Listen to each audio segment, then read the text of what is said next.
Hace 2000 años, a principios del siglo I, el mundo era gobernado desde Roma. Pero en Roma reinaba la confusión.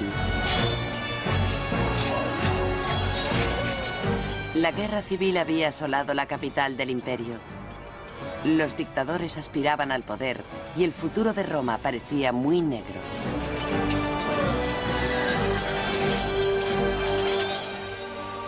Sin embargo, el Imperio Romano surgió del caos más fuerte y deslumbrante que nunca.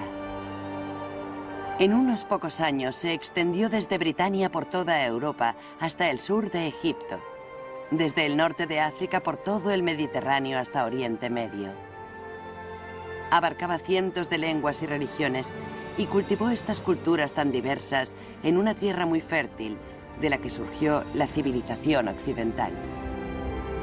Roma se convirtió en la primera y más perdurable superpotencia, extendiéndose sobre siglos y continentes. Los días gloriosos de Roma estuvieron marcados por nombres que han llegado hasta nosotros a través de los milenios: Ovidio y Nerón, Séneca y Calígula. Pero la historia de Roma es más que la historia de unos hombres famosos. Millones de personajes menos conocidos interpretaron distintos acordes en la sinfonía del imperio. Hombres como el rico benefactor Eumaquia, Boadicea, la reina rebelde, e innumerables soldados y esclavos desconocidos, senadores y campesinos. Y por encima de todos ellos, un hombre, César Augusto. Este fue el emperador que marcó el tono de las asombrosas resonancias de Roma. Esta serie narra la historia de Augusto y su pueblo, los hombres y mujeres que impusieron el orden al caos, conformando el mayor imperio que el mundo haya visto jamás, y dando inicio al Imperio Romano en el siglo I.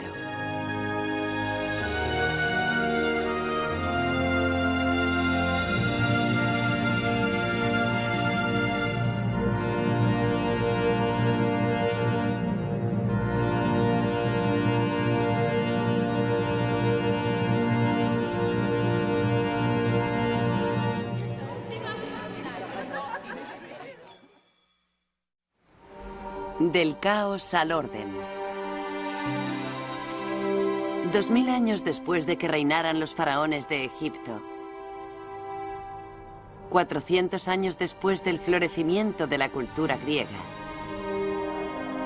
300 años después de Alejandro Magno, en un pequeño pueblo de Italia nació un niño llamado Octavio. Años después, ese niño sería conocido como Augusto, y su nacimiento, según nos relata un historiador de la antigüedad, estuvo aderezado por la leyenda. Su padre, que capitaneaba un ejército en tierras lejanas, fue una arboleda sagrada en busca de una profecía sobre el futuro del niño. Cuando se vertió vino sobre el altar, las llamas llegaron hasta el cielo, una señal que solo había sido vista una vez antes con Alejandro Magno. El sacerdote declaró que Augusto gobernaría el mundo.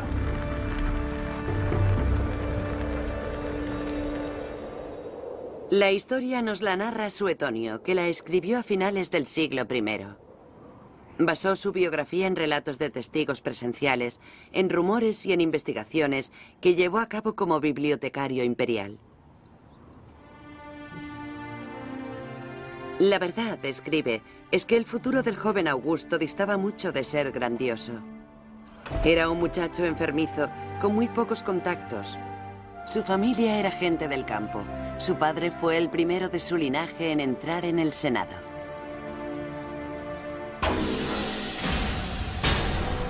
Y aún peor, Augusto nació en unos tiempos muy peligrosos. La guerra civil era una herida abierta desde hacía décadas. Los nobles enemistados, muchos de ellos controlando poderosos ejércitos, luchaban para conseguir el poder para sí mismos.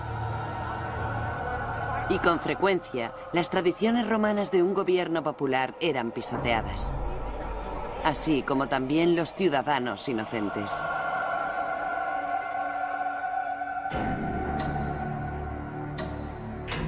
Cuando Augusto solo tenía 4 años, su padre murió de repente.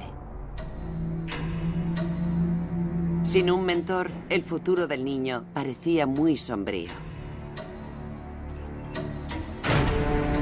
Pero en el año 49 a.C., cuando tenía 13 años, la fortuna de Augusto dio un giro dramático, ya que en ese mismo año, su tío abuelo, Julio César, obtuvo una gran victoria en el campo de batalla.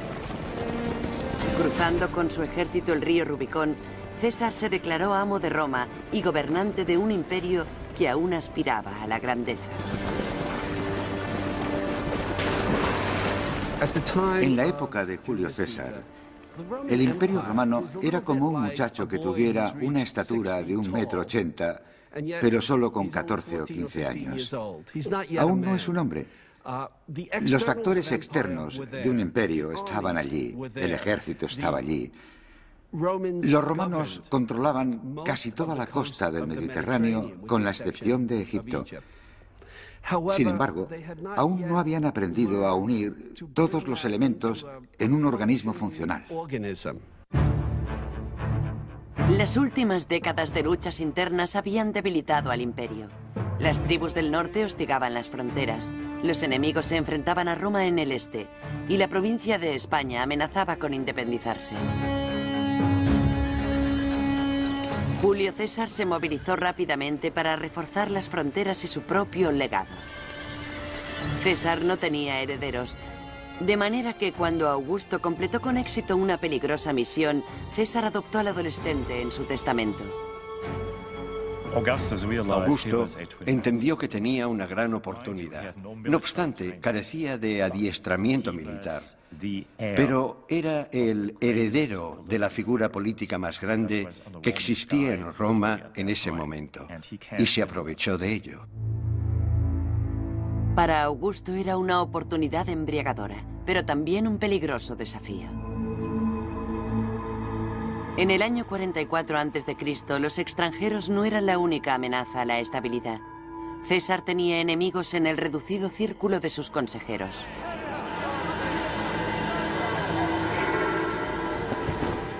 Asesinaron a César en una reunión del Senado.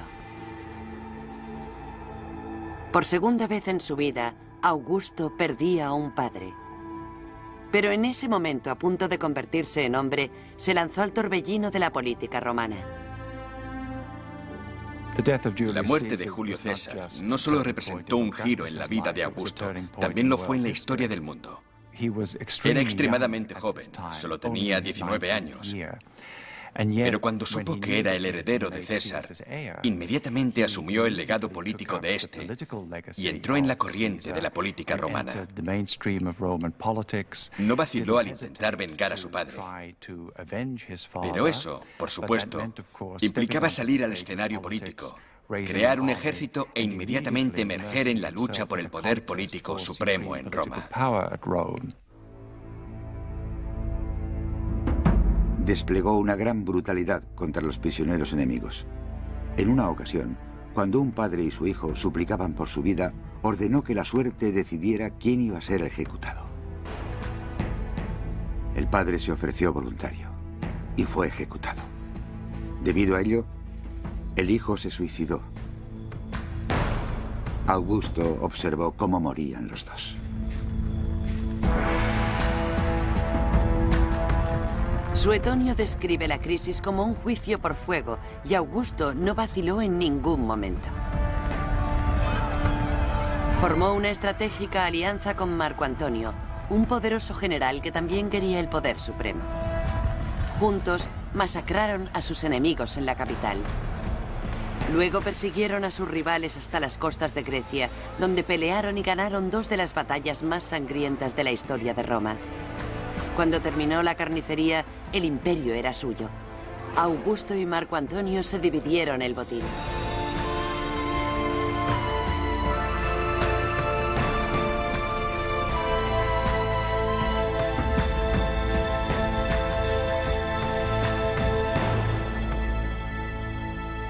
Augusto siguió en Roma. Pero Marco Antonio tomó el control de Egipto, una tierra que no estaba formalmente unida a Roma, aunque sí bajo el dominio romano. Allí juntó sus fuerzas con las de la reina de Egipto. Los historiadores de la antigüedad, como Casio Dio, creen que fue una jugada fatídica. Cuando Marco Antonio se enamoró locamente de su nueva aliada, muchos temieron que la ambiciosa reina pudiera conspirar para dominar la misma Roma. Se llamaba Cleopatra.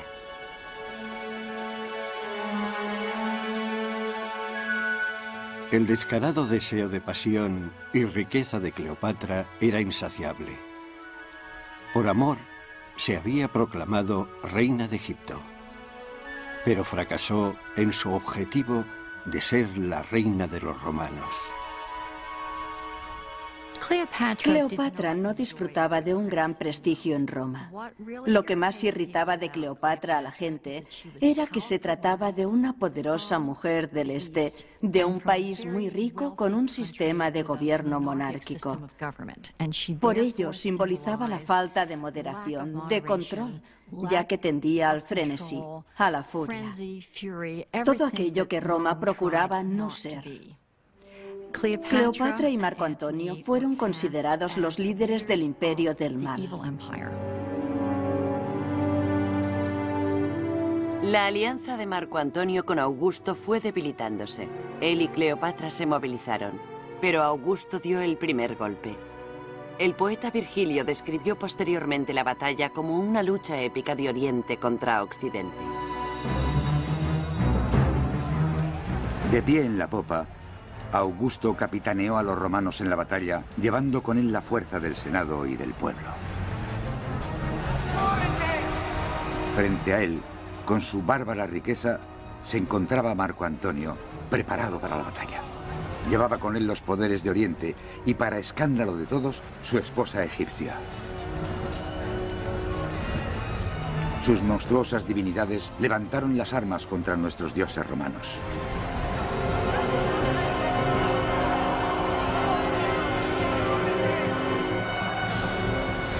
Tres cuartas partes de la flota egipcia fueron destruidas. Marco Antonio y Cleopatra se suicidaron, y la tierra de los faraones fue anexionada formalmente al Imperio Romano. Para Augusto, la anexión de Egipto resultó tremendamente importante.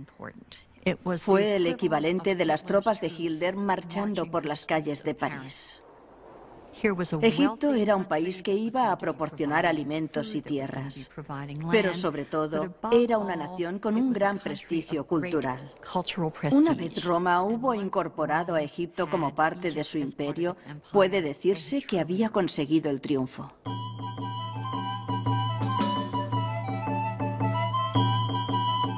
No hay nada que los hombres puedan desear de los dioses.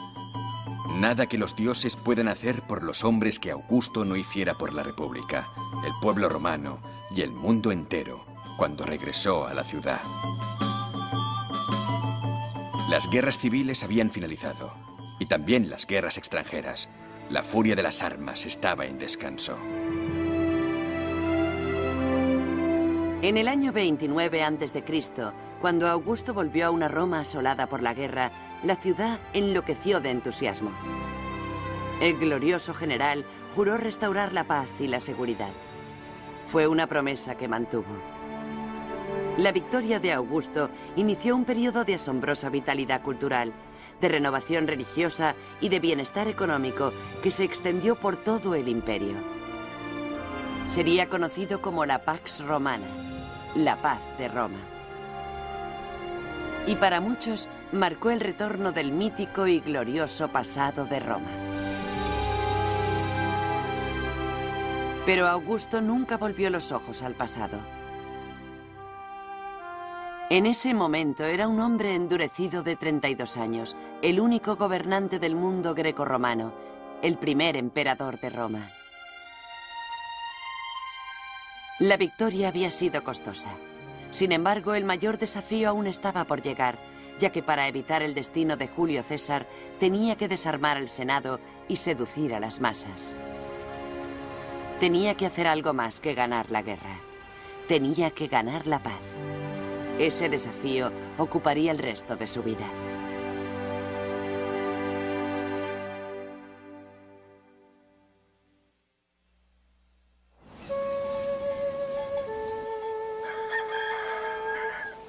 Dejadme dar un paso hacia adelante, aclararme la garganta y anunciar que soy natural de Sulmo, a pocos días de viaje al este de Roma.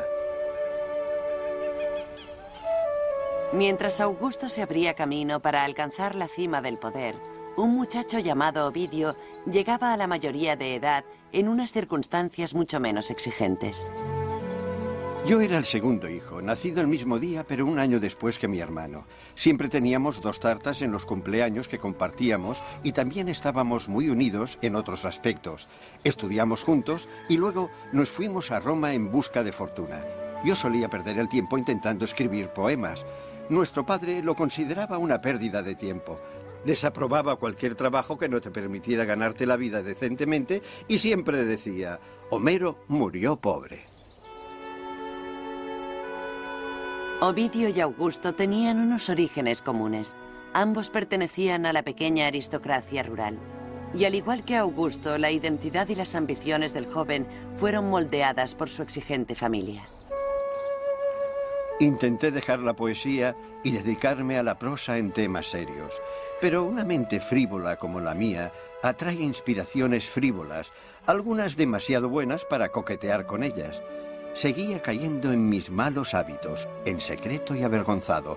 No podía evitarlo. Si se trataba de temas serios, me sentía como un impostor, pero le debía a mi padre y a mi hermano cumplir con mi deber. Según las leyes romanas, un padre ejercía un control absoluto sobre sus hijos. Los que le ofendían podían ser desheredados, vendidos como esclavos e incluso asesinados. El joven Ovidio intentó satisfacer las esperanzas de su padre. Se casó, estudió leyes, pero la presión era insoportable. Triste, Ovidio y un amigo iniciaron un viaje para encontrarse a sí mismos. Viajamos por todas las magníficas ciudades de Asia. Observamos cómo las llamas del Etna iluminaban el cielo. Surcamos las aguas con un barco pintado y también viajamos en carreta. Con frecuencia, el camino parecía muy corto, ya que estábamos inmersos en nuestras conversaciones. Cuando caminábamos, las palabras superaban a los pasos. Teníamos demasiado que decir, incluso para las largas veladas del verano. 18 meses después, Ovidio se estableció en Roma, más maduro y con mayor confianza en sí mismo. Decidió ser poeta. Cultivó nuevos amigos en los círculos literarios de Roma. Muy pronto, Ovidio se había hecho un nombre como el poeta supremo de los besos robados de Roma. ¿Tu marido asistirá a esta cena? Espero que sea tragante con la comida. Escucha y aprende lo que debes hacer. Cuando se acomode en su diván para cenar, acércate a él con cara seria. Procura mostrarte modesta y acomódate a su lado, pero secretamente, tócame con el pie. No permitas que te rodee el cuello con sus brazos, no apoyes tu gentil cabeza en su pecho. No recibas sus dedos en tu regazo ni en tus ansiosos pezones. Y sobre todo, no le beses. Cuando haya terminado la cena, tu marido cerrará la puerta del dormitorio, pero sea lo que fuere que deparara la noche, mañana dime que le rechazaste. Es un error pensar que la poesía de Ovidio puede ser leída literalmente en términos autobiográficos. Creo que eso no sería justo con ningún poema de la antigüedad. Pero al mismo tiempo, Ovidio escribe sobre temas de los que ya tenía alguna experiencia y, sin duda, con sus poemas de amor, abrió la puerta a un mundo que era muy diferente en tono y calidad al del ambiente oficial. Mientras Ovidio prosperaba como hombre de letras, el nuevo emperador se mostraba como un hombre de acción. Reconstruyó Roma y su propia familia. Tras divorciarse de su esposa, Augusto se casó con su amante Livia, que estaba en avanzado estado de gestación. La jugada causó una gran sorpresa y puso los pelos de punta a más de uno, ya que el amor no era el único motivo. Y a pesar de que Augusto esquivaba las trampas del poder absoluto, muchos sospechaban que quería establecer una dinastía, una línea de herederos que gobernara Roma durante generaciones. Augusto sabía que era un movimiento peligroso, que Julio César había sido asesinado por parecer un rey. Augusto no iba a cometer el mismo error. Renunció al poder absoluto y estableció un delicado equilibrio entre la realidad y la ficción. Habiendo adquirido por consenso universal el control sobre todos los asuntos, transferí el gobierno y el Senado al pueblo de Roma.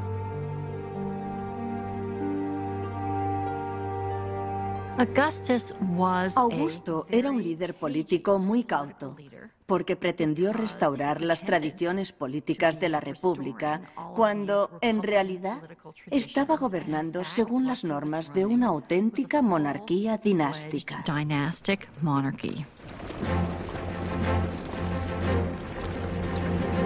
Augusto conquistó Cantabria, Aquitania, Pannonia, Dalmacia y toda la Lidia, así como Raecia.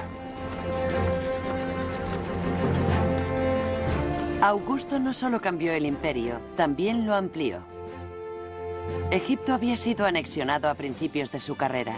Muy pronto se le unió el norte de España.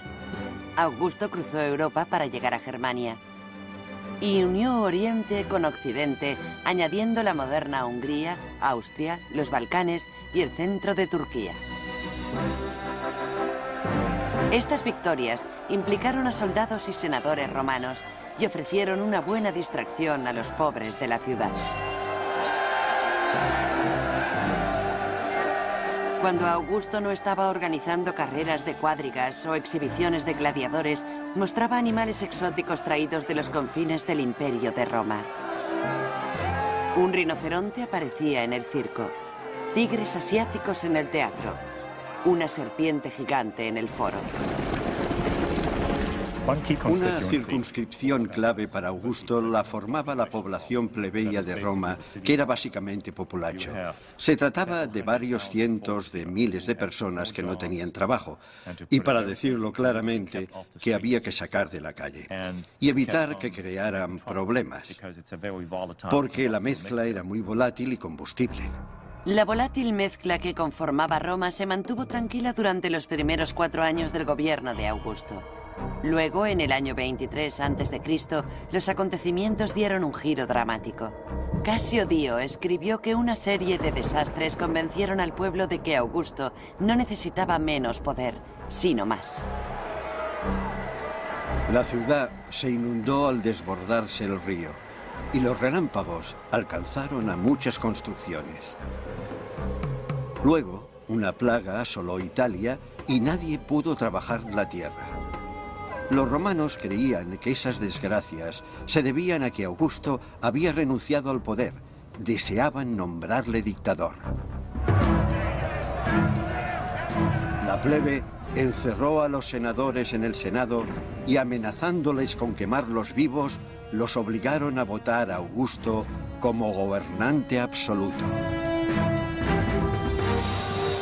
Las demandas amenazaban con trastornar el precario equilibrio político del emperador. Augusto cayó de rodillas ante los manifestantes, se rasgó la toga y se golpeó el pecho. Prometió a la plebe que personalmente se ocuparía del suministro del grano. Sin embargo, Augusto se negó a ser considerado un dictador. La muchedumbre se dispersó, pero la lección era muy clara. Augusto cabalgaba un tigre. Mantener el orden en las fronteras, en las calles y en el Senado era una tarea sobrehumana que necesitaba de un talento sobrehumano. Afortunadamente para Roma, Augusto lo tenía. Luego ocurrió algo fortuito. Apareció el cometa Halley y Augusto hizo correr la voz de que se trataba del alma de Julio César ascendiendo al cielo. Desde ese momento fue llamado Julio César el Divino. Políticamente fue algo muy fuerte. ¿Qué hizo Augusto en ese momento? En todas las monedas, en todos sus escritos, en todos sus símbolos, ponía las letras de F, Hijo del Divino. Y en política es una gran ventaja ser el hijo del divino. Creo que hay muchos políticos actuales a quienes les gustaría poder hacerlo. Augusto adornó su nueva y piadosa identidad con historias de sus austeras costumbres. Se decía que vivía en una humilde casa, que dormía en una cama baja y que comía alimentos corrientes, pan, queso, y a veces incluso menos.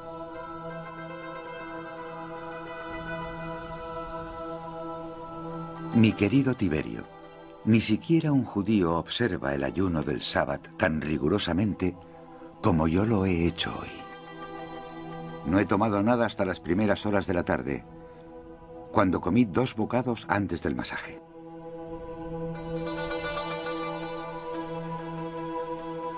Augusto sostenía que los cambios morales eran el enemigo de Roma. Pensaba que su futuro dependía de su pasado mediante la restauración de valores que él creía que habían hecho grande a Roma en un principio. Instauré muchas tradiciones que estaban desapareciendo. Restauré 82 templos de los dioses sin olvidar ninguno que exigiera ser reparado. En público, Augusto predicaba con el ejemplo. Sacrificaba animales según los ritos ancestrales y restableció las normas sociales tradicionales. Nuevas leyes asignaron los asientos del teatro según la categoría social. Las mujeres ocuparon las últimas filas. El adulterio estaba penado por la ley y se alentaba el matrimonio y la maternidad. Para muchos, la sociedad romana había recuperado su verdadero rumbo. El hijo de un dios estaba creando un imperio para el futuro. ¿Quién podría encontrar palabras para describir de forma adecuada los avances de estos años? El gobierno ha recuperado la autoridad, el Senado su majestuosidad y los tribunales su influencia. Se han prohibido las protestas en el teatro, se honra la integridad y se castiga la depravación.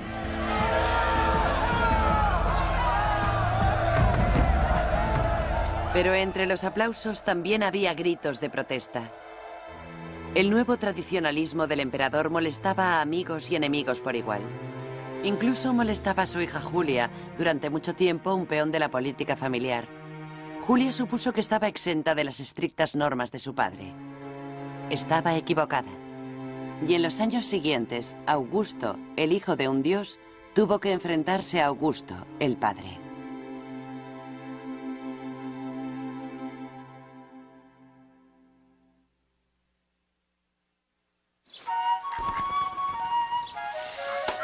Si hay alguien aquí que sea un novicio en el arte del amor, que lea mi libro. Si lo estudia, amará como un profesional. A medida que el emperador Augusto marcaba el rumbo de rigor moral, el poeta Ovidio pisaba un terreno muy diferente. Se había convertido en el poeta vivo más famoso de Roma y su audacia aumentaba al mismo ritmo que su reputación. Después de haber agotado los convencionalismos de la poesía amorosa, decidió ir más allá. Empezó a componer un manual de consejos prácticos para el adulterio.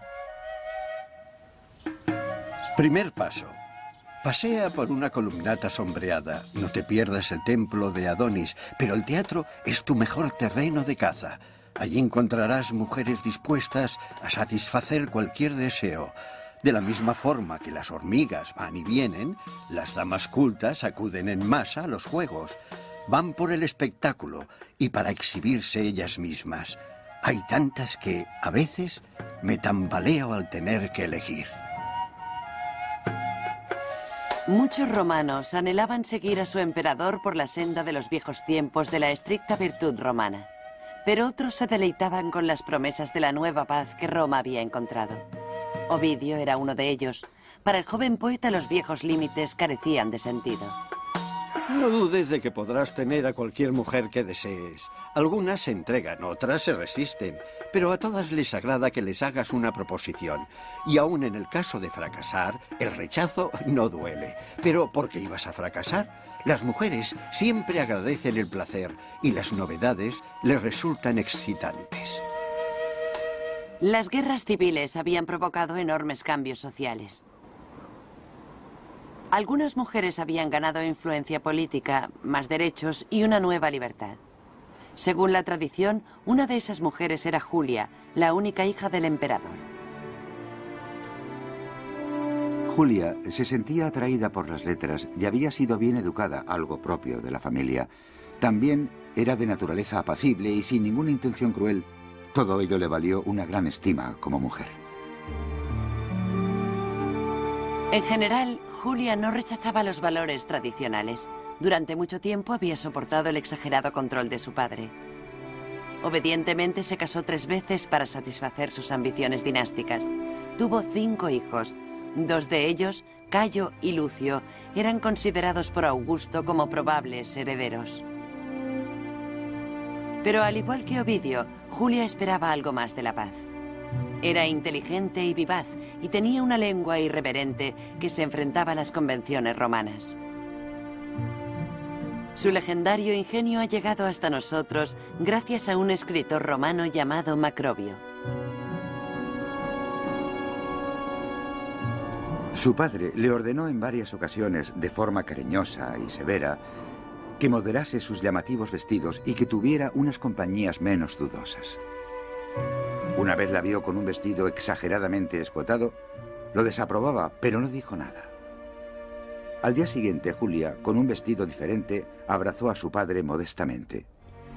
Este no podía disimular su alegría y le dijo: ¿no es este vestido más apropiado para la hija de Augusto?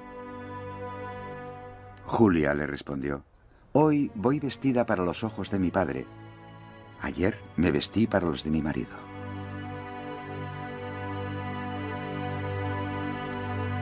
Pero aparentemente los encantos de Julia no solo estaban reservados para su marido. La hija del emperador tuvo muchos amantes. Sus escarceos amorosos eran tan conocidos que la gente se sorprendía cuando sus hijos se parecían a su segundo marido, quien era el padre de sus 5 hijos, pero ella ingeniosamente replicaba: bien, eso se debe a que nunca acepta un pasajero a menos que vaya cargada, lo que significaba que esperaba estar embarazada antes de iniciar sus aventuras, demostrando lo preocupada que estaba por proteger los lazos de sangre de sus hijos. Julia, al igual que Ovidio, es un testimonio de su época, pero no representaban a la mayoría de los romanos. La vida que ellos dos simbolizaban escandalizaba hasta la médula a la sociedad tradicional, y cuando Julia cumplió 38 años, se desató la crisis. En ese año estalló el escándalo en la propia casa del emperador. Es vergonzoso hablar de ello, y horrible recordarlo. Un soldado romano expresó su profunda repugnancia por los extraordinarios excesos de Julia. Julia, ignorando a su padre Augusto, hizo todo lo que debería avergonzar a una mujer. No sé si por extravagancia o por lujuria. Alardeaba de sus pecados como si fueran sus virtudes y reafirmaba su libertad, ignorando las leyes de la decencia. La conducta de Julia desencadenó una crisis política a gran escala, que se vio marcada por exageradas afirmaciones. Se rumoreaba que la hija del emperador organizaba fiestas todas las noches en la plaza pública de Roma. Se decía que otorgaba sus favores sexuales en el podio desde donde su padre se dirigía al pueblo. Cuando los rumores llegaron a Augusto, el emperador reaccionó violentamente. Se negó a recibir visitas. Según Suetonio, al salir de sus aposentos, denunció públicamente a su única hija. Escribió una carta advirtiendo al Senado de su mala conducta, pero no estuvo presente cuando se leyó. Se encerró por vergüenza e incluso consideró la pena de muerte para su hija. Su obstinación aún fue mayor cuando el pueblo romano fue a verle varias veces, implorando en su nombre. Maldijo a la multitud, deseándoles que tuvieran tales hijas o esposas. Como padre, Augusto no podía aceptar la conducta de Julia. Como emperador, no podía tolerar la vergüenza. Augusto la desterró para el resto de su vida.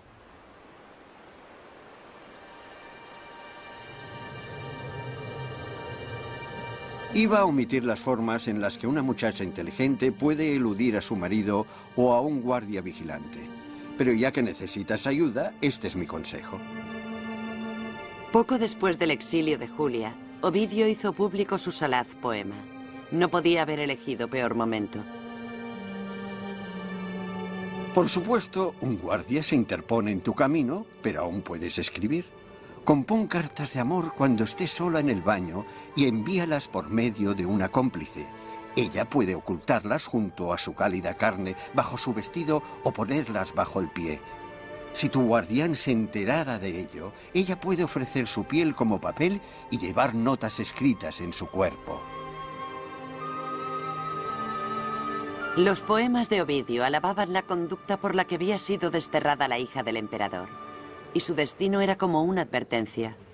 Por el momento el emperador permaneció mudo con relación al rebelde con más talento de Roma.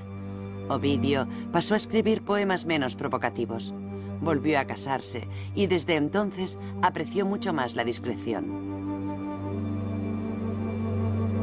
Disfruta los placeres prohibidos en el lugar apropiado, pero cuando te vistas, no olvides la máscara del decoro. Una cara inocente oculta más que una lengua mentirosa. Ovidio había sido advertido. La orden de Augusto establecía normas de decoro, y Ovidio las había puesto a prueba al máximo.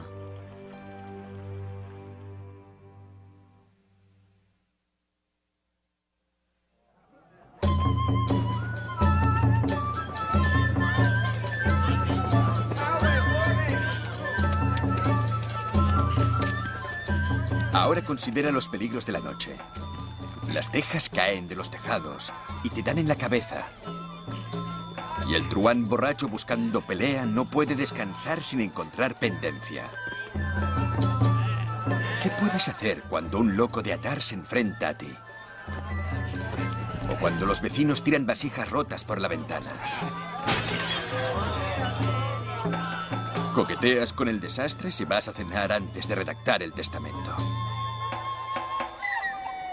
A finales del siglo I, el poeta Juvenal escribía poemas ridiculizando a Roma. Era muy sarcástico y tenía buen ojo para las realidades más ocultas de la vida urbana. Nuestro bloque de viviendas es una ruina inestable. El encargado del edificio lo apuntala con palos delgados y enyesa las enormes grietas. Luego nos dice que descansemos tranquilos en su horrible trampa mortal. No creo que nuestra idea de Roma concuerde con la realidad de la Roma cotidiana de la época, porque lo que queda hoy son los grandes edificios públicos, no las miserables casuchas sin cañería y sin unas condiciones sanitarias aceptables en las que vivía la gente normal. Esa es, precisamente, la razón de que la élite prefiriera retirarse a las colinas, construyendo allí sus villas, alejados del ruido, del hedor y de la multitud de gente que se apretujaba.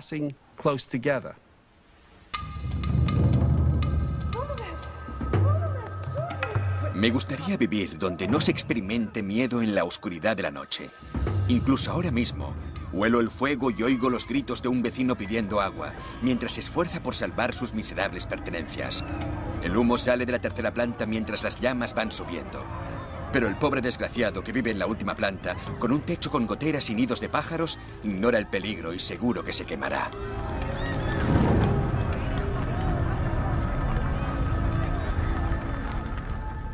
En el año 4, en el Palacio Imperial, el emperador Augusto tampoco dormía. Pero no por miedo al fuego. Convertido en un anciano de 66 años, Augusto había perdido casi todo su vigor juvenil. Había perdido la visión del ojo izquierdo. Le quedaban pocos dientes, muy separados y gastados. Sus cabellos eran pocos y amarillentos. Tenía la piel irritada de tanto rascarse y llena de rasguños.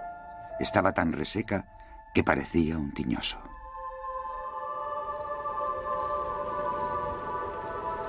A medida que el emperador se acercaba a la muerte, iban apareciendo complots para dilucidar su sucesión. Sus nietos y herederos habían muerto de forma inesperada, y el mismo emperador vivía bajo la constante amenaza de ser asesinado. Hablando en nombre de Augusto, un historiador de la antigüedad expresó su dilema. A pesar de que la soledad es terrible, escribió, la compañía también lo es. Los hombres que nos protegen son los más aterradores. En cierto modo, Augusto parecía una roca, y lo que creó también lo parecía, por lo que es fácil olvidar su fragilidad. Creo que sus contemporáneos eran conscientes de dicha fragilidad, y desde luego Augusto estaba preocupado en exceso por proporcionar un sistema de gobierno seguro cuando él faltara.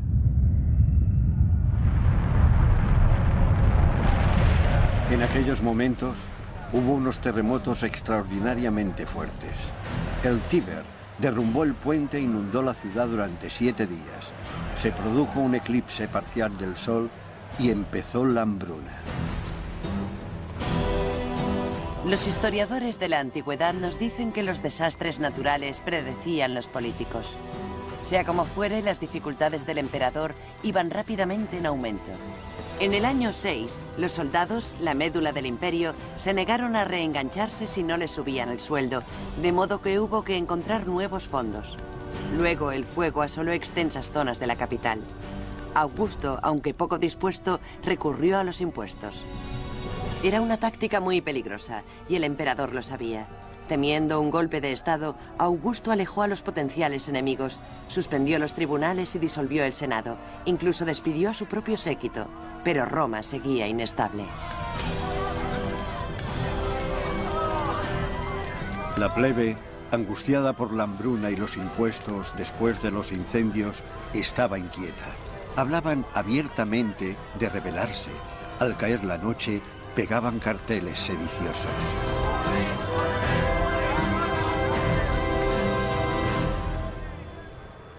La crisis pasó. Pero muy pronto, un nuevo y aún peor desastre golpeó al envejecido Augusto. Empezó en Germania, tierra de tribus ferozmente independientes y a los ojos de los romanos, de bárbaros. La región había sido recientemente conquistada y las costumbres romanas iban arraigando, o eso creían. Los bárbaros no habían olvidado sus antiguas tradiciones, su forma de vida libre ni el poder de las armas. Pero siempre que pudieran ser asimilados lentamente por la cultura romana, no se daban cuenta de que estaban cambiando y no se resistían a su influencia. Sin embargo, esa pacífica evolución llegó a su término en el año 9, el año en que un arrogante y joven general llamado Quintilio Varo se convirtió en el comandante del ejército del Rin y trató a la provincia con mano de hierro. Obligó a los bárbaros a cambios más drásticos y, entre otras cosas, los trataba como si fueran esclavos de Roma y les exigía dinero como si fueran sus súbditos. Varo calculó terriblemente mal el grado del control romano que debía ejercer y no supo juzgar la sumisión germana. Un influyente caudillo germano organizó una revuelta a gran escala y atrajo a las tropas de Varo a una trampa, en un terreno desconocido para este.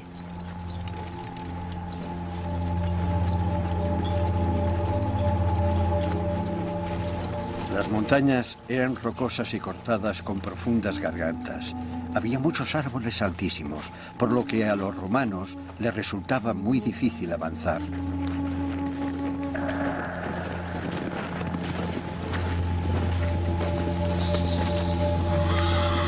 La lluvia formó una espesa cortina y los fuertes vientos les obligaron a separarse.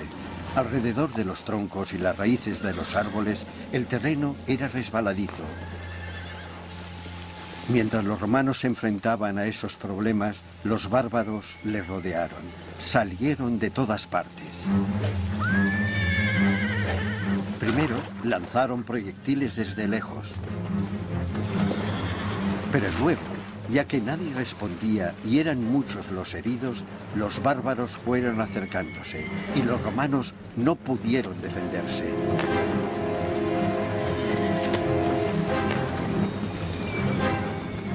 No hacían más que tropezar entre ellos y contra los árboles. No podían coger sus flechas ni jabalinas. La lluvia les arrebataba las armas. Incluso sus mojados escudos eran inútiles. Y así, todos los hombres y todos los caballos fueron masacrados. 3 legiones fueron aniquiladas, la 10ª parte del ejército de Roma. Augusto, informa su biógrafo, estaba traumatizado. Dicen que estaba tan trastornado que durante varios meses se dejó crecer los cabellos y la barba. Y a veces golpeaba la cabeza contra las puertas y gritaba: «Quintilio Varo, devuélveme mis legiones».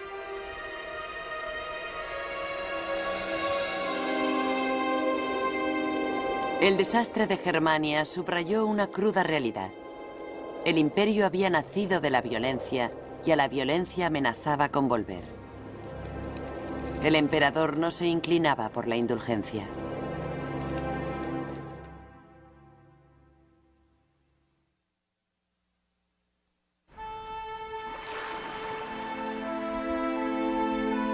Créeme, el placer del clímax del amor no debe precipitarse, sino saborearse.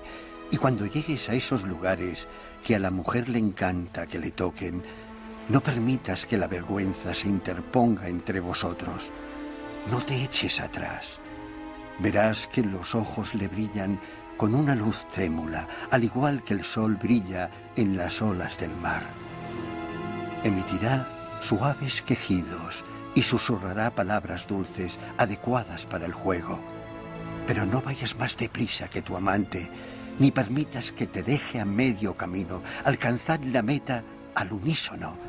Cuando un hombre y una mujer caen agotados juntos, los dos ganan. Ese es el mejor premio. Cuando se publicaron por primera vez, las ardientes palabras de Ovidio cautivaron a Roma. Pero una década más tarde volverían para torturarle, ya que la paciencia del emperador Augusto había caído a su punto más bajo. Acosado, veía complots en cada esquina, anarquía en cualquier acto de desobediencia. Culpando al subversivo libro, Augusto desterró de Roma a Ovidio.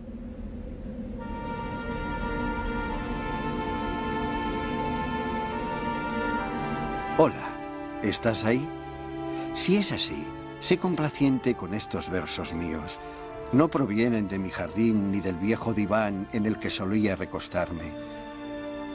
Quienquiera que seas y cualquiera que sea el salón, el dormitorio o el estudio en el que te encuentres, los he escrito en la cubierta, apoyado sobre la borda. El poeta fue enviado a un apartado lugar muy poco civilizado, en los confines del imperio, en las costas del Mar Negro. Para Ovidio, el más sofisticado de los urbanitas, ningún castigo podría haber sido más duro. Su picaresco aplomo se derrumbó convirtiéndose en angustia. Cuando cae la noche aquí, pienso en aquella otra noche, cuando fui arrojado a la interminable tristeza. Conseguimos reír 1 o 2 veces cuando mi esposa encontró en un viejo baúl algunas ropas viejas. Puede que esto esté de moda esta temporada, la nueva moda romana, pero de igual manera nuestras risas se cortaron y se convirtieron en lágrimas. Nos abrazamos. Mi esposa sollozaba junto al hogar. ¿Qué podía decirle yo? Di el primer paso con el que todos los viajes comienzan, pero no pude dar el segundo. Apenas podía respirar. Lo intenté de nuevo. Detrás de mí, ella cayó rodando por el suelo. Sus cabellos cayeron en cascada en el hogar, levantando polvo y cenizas. Oí que me llamaba por mi nombre. Creía haber sobrevivido lo peor. ¿Qué podía ser peor? Pero mi esposa se levantó, me persiguió y me abrazó sollozando. Los sirvientes la apartaron. Cualquier vestigio de dignidad que aún me quedara murió allí.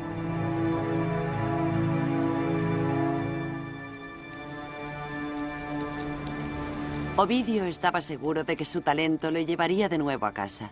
Escribía constantemente y mientras esperaba buscó refugio en una remota ciudad fronteriza.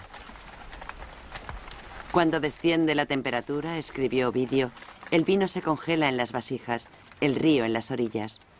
Jinetes hostiles cruzando la nieve sonaban estrepitosamente, saqueando y matando.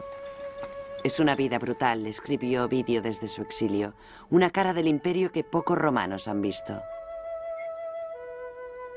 Fuera de estas endebles paredes no hay seguridad, y en su interior apenas es mejor. Los bárbaros ocupan la mayoría de las casas. Incluso si no les temes, desprecia sus largos cabellos y sus ropajes de pieles de animales.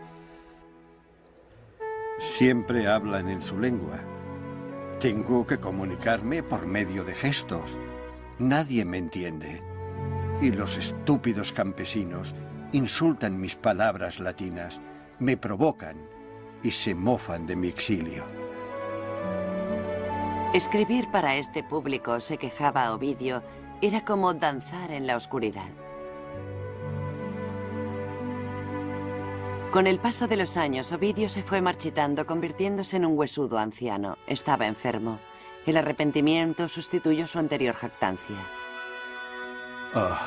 Me arrepiento, me arrepiento. Si se puede creer a alguien tan desdichado como yo, me arrepiento. Me torturan mis obras. Sin embargo, Ovidio nunca recibió respuesta a sus súplicas y nunca fue perdonado. A medida que se acercaba la muerte, se resignó tristemente a su destino. Mírame. Añoro mi patria, mi hogar y a ti. He perdido todo lo que una vez tuve, pero aún me queda mi talento. Los emperadores no tienen jurisdicción sobre él. Mi fama me sobrevivirá, incluso después de muerto. Y mientras Roma domine el mundo, la gente me leerá. 9 años después de su exilio, Ovidio murió. Vivió más tiempo que Augusto, pero se había doblegado a la voluntad del emperador. Al principio de su vida pública, Augusto había ganado las guerras que había sostenido Roma. Al final ganó la paz. Y hombres como Ovidio pagaron el precio. En los años venideros, cuando hombres más perversos gobernaron Roma, ese precio aún sería más alto.